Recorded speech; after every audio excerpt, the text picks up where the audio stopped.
Hey guys, I'm recording this video for you to show you hands-on how to balance chemical equations. I did post notes on Google Classroom, but really that's for your background knowledge. It's hard to understand how to balance chemical equations unless you actually practice the problems yourself. So I would advise that you guys either print out the notes or write down these two equations. These are the ones that were found from the bottom of your notes. Okay, please follow alongside me. It's not going to be so clear at first, but like all things in chemistry, as you continue to practice, it'll make more and more sense. So we've got an equation here. A chemical equation is basically telling us what compounds or atoms reacted and what they make. Just like our note said, it's kind of like a recipe. These are the ingredients, this is what is produced.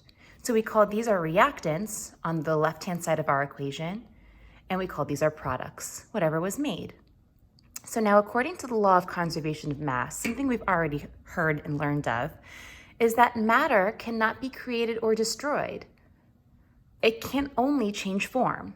So what that means is, if I start with one atom of carbon, I must end with one atom of carbon.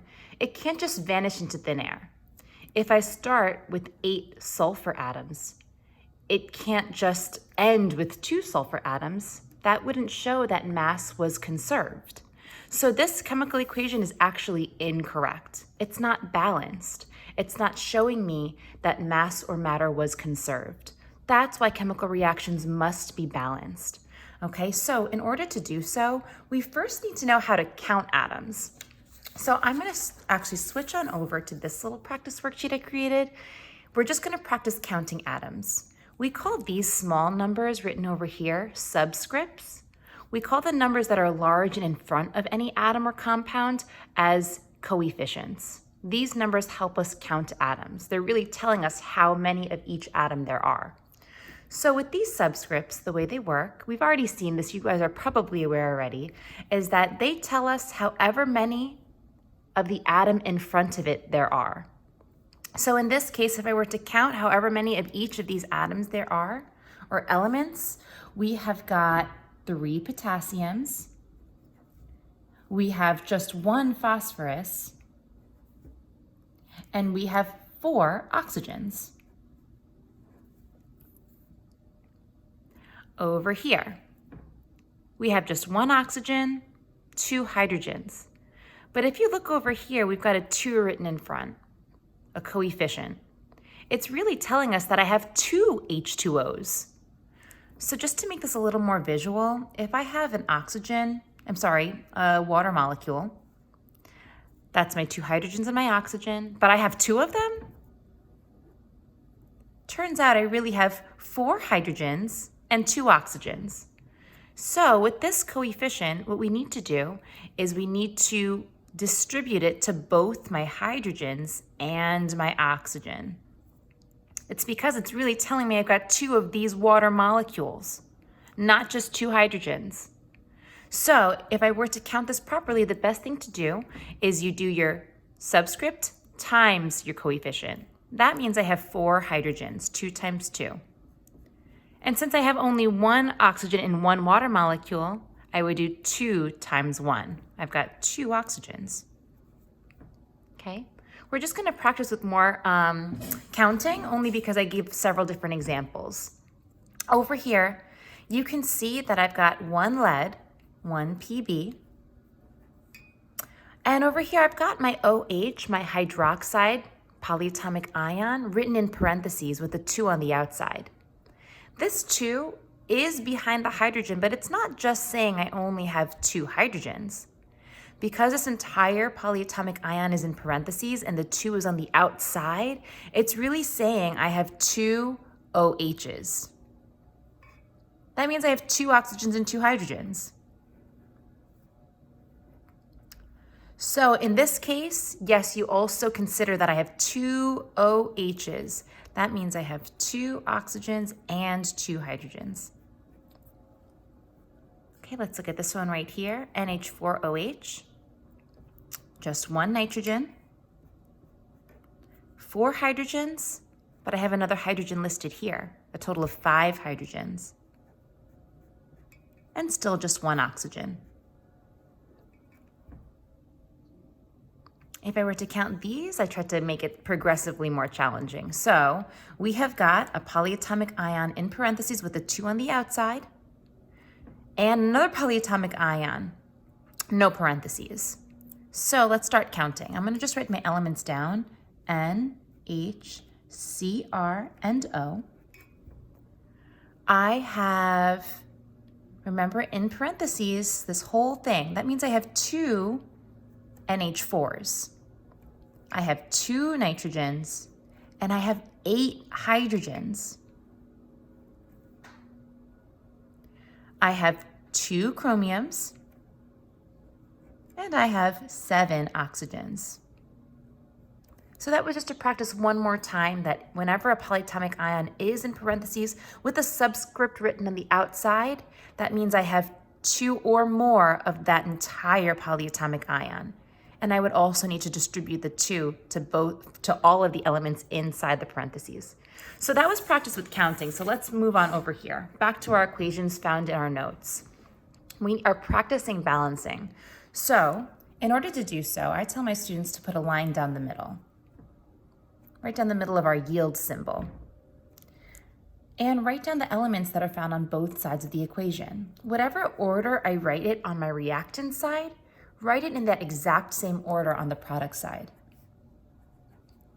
It turns out that it was in this order on the product side anyway, but it doesn't always end up that way. So always make sure that whatever order I write it on the reactant side, I write it in the same order on the product side. It just helps keep track of things.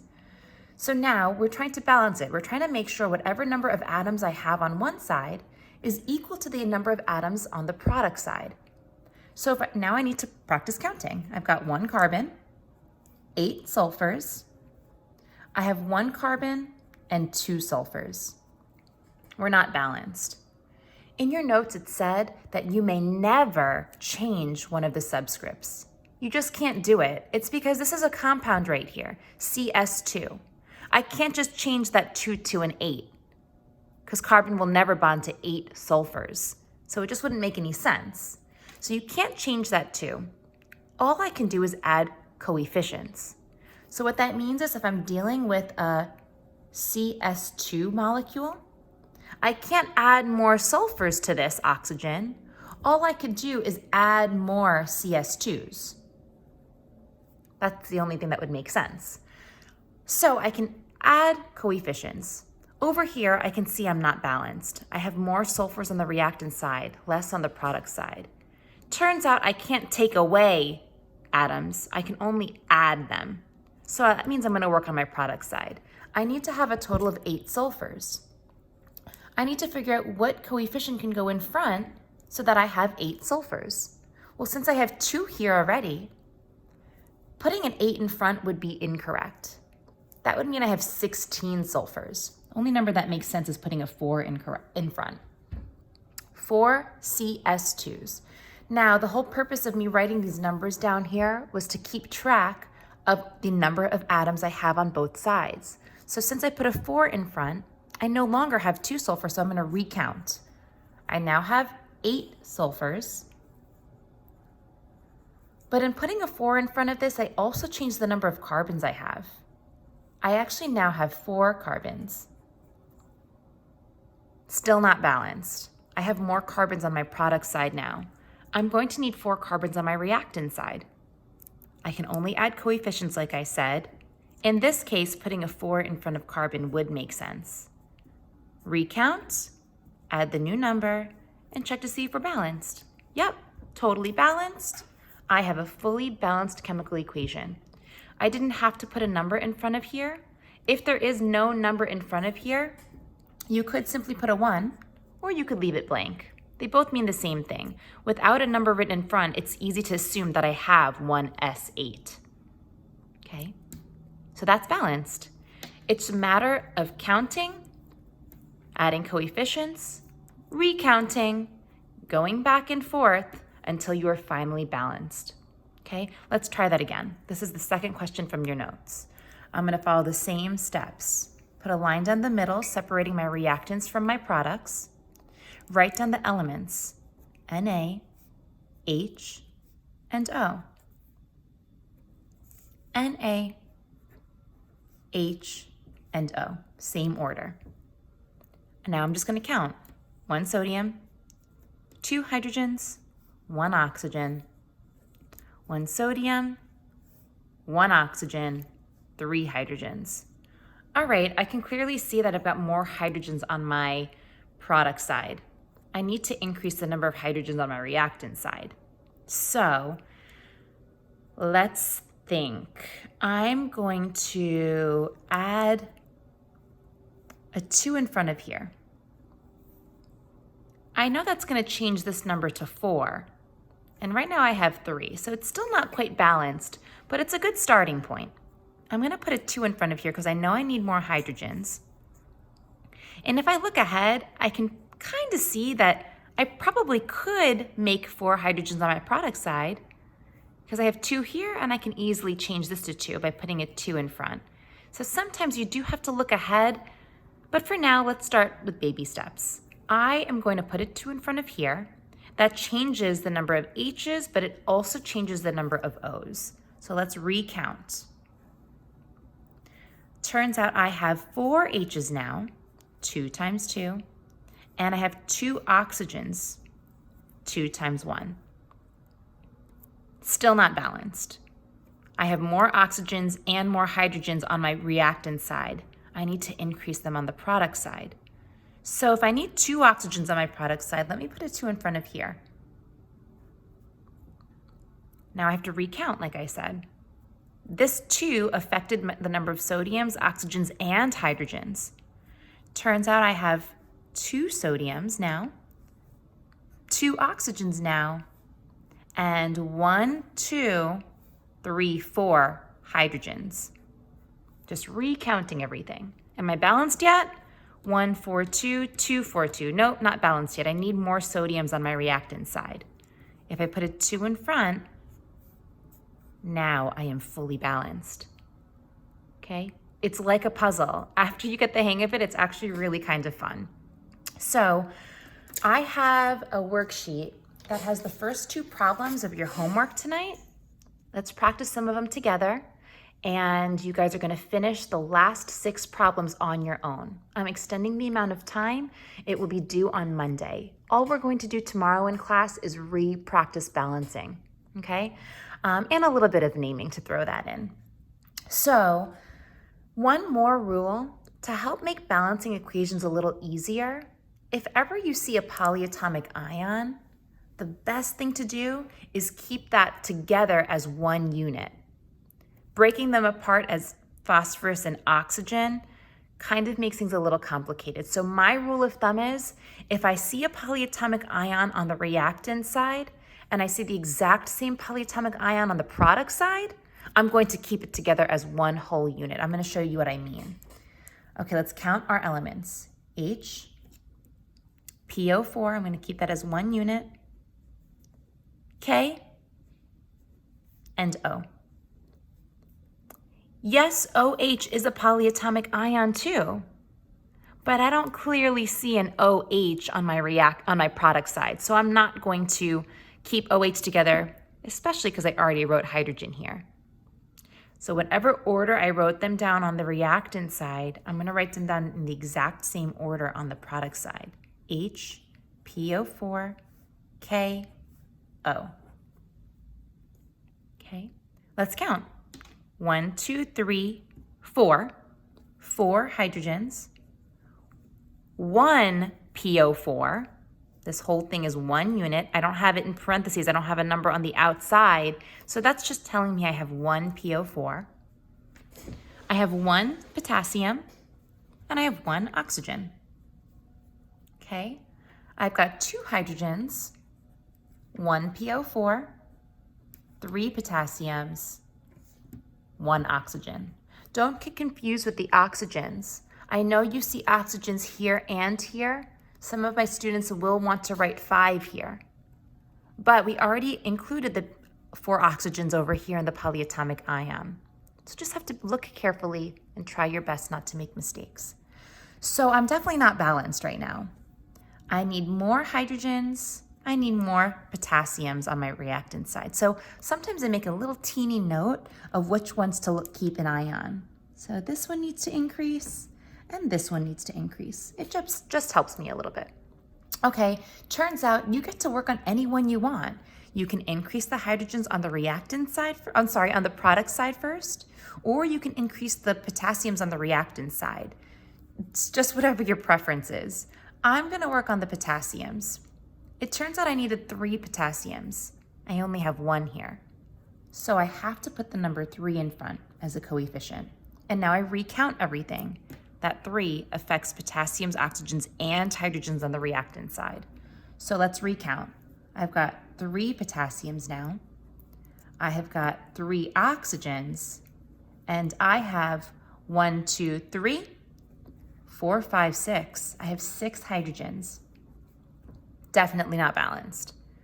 Okay, I have to increase the hydrogens here. I have to increase the oxygens here. Doesn't matter which one I choose. It could be either one of them. So let's look, which one makes more sense to increase? I'm gonna increase the oxygens first. I'm gonna rate a 3 in front of H2O. That's the only way I'm going to get 3 oxygens. Recount, 3, and a total of 6 hydrogens. Am I balanced? Oh, look, I'm totally balanced. 6, 1, 3, 3, 6, 1, 3, 3. Balanced. These are my coefficients. 1, 3, 1, 3. Sometimes you're going to get multiple choice questions that say, what are the coefficients? And you have to realize that if there's no coefficient, that's just 1. Sometimes the question can say, what is the coefficient of K3PO4? It would be 1. What is the coefficient of KOH? It would be 3. I've even seen questions that say, what is the sum of all of the coefficients? You would actually have to do 1 plus 3 plus 1 plus 3. The answer would be 8. So it could be asked in many different ways, but as long as you know how to balance properly, you'd be able to answer any of those questions. Now, there's one more thing I need to explain, is whenever we have balanced chemical equations, they are always the lowest whole number coefficients. Because the truth is, I can continue to keep going back and forth, add more coefficients, and end up with 2, 6, 2, 6. It would still be balanced. But I took it too many steps too far, and it wasn't the lowest whole number coefficients. So you have to keep an eye on that too and be pretty careful. The moment it is initially balanced, that's when you stop.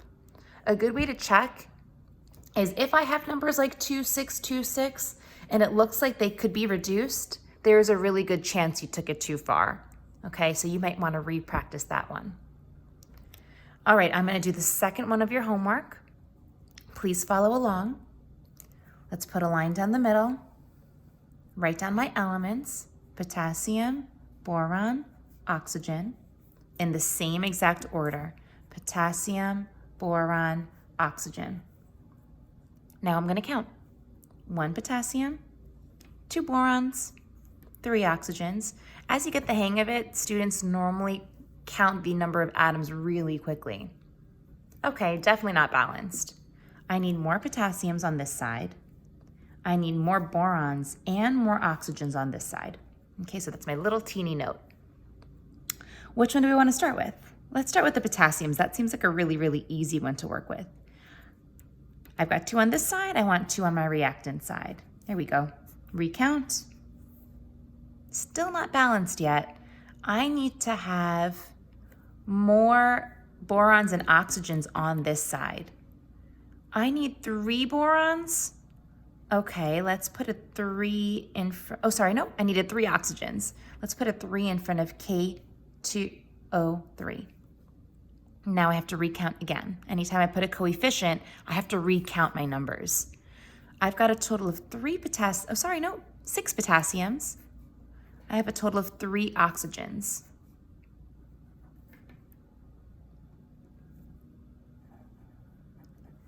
Still not balanced. Totally not balanced. I have more potassiums on my product side, more borons on my reactant side. So let's work on the boron. I need to have 2 borons. Put a 2 in front, recount. Okay, almost balanced. I need to have 6 potassiums. So I'm going to change my coefficient to 6. Recount it. 6, 2, 3, 6, 2, 3, fully balanced. You're only really going to understand this as you practice it. So for today and tomorrow, I'm going to ask that you guys watch this video and practice the problems for your homework. Tomorrow in class, I'm going to go over that. Oh, I guess I can't go over the homework since it's due on Monday. So tomorrow in class, I'm going to have another worksheet where we just practice every single one of them together. And on later next week, we're going to review everything all over again, hands-on, face-to-face, before you guys even start to have a quiz on this, okay? Again, my office hours are tomorrow from 9 to 10 a.m., so please join if you would like to practice these alongside me. Have a great day, guys.